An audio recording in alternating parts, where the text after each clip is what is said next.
আমি 14 কেজি ওজন কমিয়েছি। এখন তো অনেকে আমাকে কাজে নিতে যেত না, আমাকে একটা টেক্সট পাঠিয়ে দিয়েছে যে আপু কাজটা হচ্ছে না। তার যদি যোগ্যতা থাকে তাহলে চেহারার কারণে তাকে আটকানো যাবে বলে আমার মনে হয় না। এই নাটকের 10 মিলিয়ন ভিউজ হয়েছে তার মানে নাটকটা ভালো, এটা আমি বলতে পারবো না। আমাকে অনেকজন দর্শক দেখেছে, এটা তো অবশ্যই আমার ভালো লাগবে। আচ্ছা, কখনো কি মিডিয়া পলিটিক্সের শিকার হয়েছে এর আগে যতদিন কাজ করছো? শুরুর দিকটার কথা বলছি। মিডিয়া পলিটিক্স, হ্যাঁ শুরুতে যেটা হয়েছে, আমি যখন একদম মেইন স্ট্রিমে কাজ শুরু করি অনেকেই আমাকে কাজে নিতে চায়নি। আমার কিন্তু এখন ওয়েট, আমি 14 কেজি ওজন কমিয়েছি। এখন কত ওয়েট? এখন আমার 54-55 এর মধ্যে থাকে, বাট একটা সময় আমার 67-68 এরকম ওয়েট ছিল যখন আমি কাজ শুরু করি। তো অনেকেই আমাকে কাজে নিতে যেত না, অনেকেই নিজেদের পছন্দের কাউকে।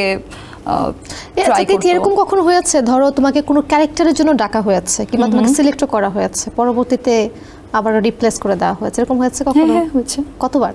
অনেকবার। আমি তো ব্যাক ইন 2015-16 ওই টাইমটাতে অনেক বেশি কমার্শিয়াল কাজগুলো করা হতো, টিভিসি, ওবিসি, ফটোশুট। তো ওই জায়গায় কি হয়, আমরা অনেক স্ক্রিন টেস্ট দিতে হয়, তো ওখানে যে সিলেক্ট হব এমন কোনো কথা নাই। তো ওই জায়গাতে অনেক রিজেকশন পেয়েছি যে আমি স্ক্রিন টেস্ট দিয়েছি, অলমোস্ট আমি জানি যে আমিই করছি কাজটা, বাট পরবর্তীতে হয়তো আমাকে একটা টেক্সট পাঠিয়ে দিয়েছে যে আপু কাজটা হচ্ছে না, ইনশাল্লাহ নেক্সট টাইম, এরকম হয়েছে। আচ্ছা, তো মিডিয়াতে কাজ করার ক্ষেত্রে চেহারা নাকি স্কিল কোনটা বেশি ইম্পর্টেন্ট এই ইন্ডাস্ট্রিতে, তোমার কি মনে হয়? স্কিল। স্কিল, কিন্তু অনেকে তো আসলে চেহারা দেখেও চুজ করে থাকে, এটা আসলে চেহারা দেখে চুজ করে থাকে, বাট একটা মানুষের যদি মেধা থাকে, তার যদি যোগ্যতা থাকে, তাহলে চেহারার কারণে মানে তাকে আটকানো যাবে বলে আমার মনে হয় না।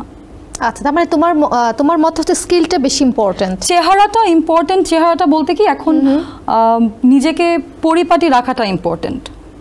ডেফিনেটলি আমি একজন আর্টিস্ট, আমি যদি আমার স্কিল থাকবে, আমার নিজেকে গুছিয়েও রাখতে হবে, এটা ইম্পর্টেন্ট। চেহারাটা ইম্পর্টেন্ট বলে আমার মনে হয় না, হয়তো অনেকে ইম্পর্টেন্স দেয়, সেটা তাদের প্রেফারেন্স। আমার জায়গা থেকে আমার কাছে মনে হয় স্কিলটা বেশি ইম্পর্টেন্ট তোমার কাছে। আচ্ছা আচ্ছা, যখন তিথি একটা কাজের অফার পায়, আসলে কোন বিষয়গুলো থাকলে মনে হয় যে আসলে বিষয়গুলো আছে, এটা থাকলে আমি কাজ করব, মানে কোন বিষয়গুলোকে তুমি বেশি গুরুত্ব দাও? একটা সময় আমার একটা সার্ভাইভাল টাইম গিয়েছে ক্যারিয়ারে, ওই সময়টাতে আমি অনেক কাজ করেছি, র্যান্ডম কোনো কাজ আসলেই আমি করেছি। কিন্তু এখন যেটা হয় সেটা হচ্ছে আমি বেছে বেছে কাজ করছি, এখন একটু বেছে বেছে কাজ করছি। তো আমার কাছে গল্পটা অনেক বেশি প্রায়োরিটি পায়। আমার যদি গল্প ভালো লাগে, গল্পের নাম যদি ভালো লাগে, এবং আমার কাছে যদি মনে হয় যে আমার যে চরিত্র সেটা প্রায়োরিটি পায়, তাহলে সেক্ষেত্রে আমি সেই কাজটার দিকে। আচ্ছা তিথি, এখন কিন্তু ভাইরালের একটা যদি বলি ট্রেন্ড চারপাশে, নাটক কিংবা ফিকশনে যদি আমরা যাই, এটা কি আসলে ভিউজের উপর ডিপেন্ড করে? অনেক উল্টাপাল্টা নাটকও কিন্তু মিলিয়ন মিলিয়ন ভিউজ হচ্ছে, তোমার কি মনে হয় আসলে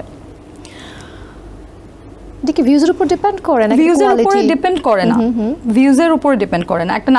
একটা নাটক কতটা ভালো হয়েছে সেটা সেই ভিউ দিয়ে আমি বলতে পারবো না যে এই নাটকের 10 মিলিয়ন ভিউজ হয়েছে তার মানে নাটকটা ভালো, এটা আমি বলতে পারবো না।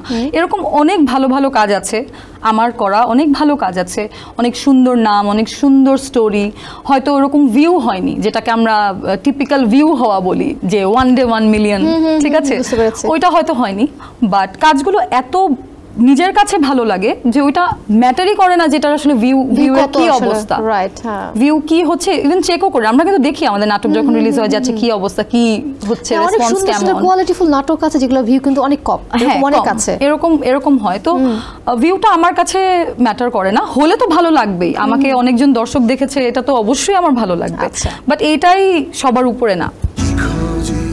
সেন্সেশন ক্লাসিক স্ট্রবেরি ও কফি ভ্যারিয়েন্টে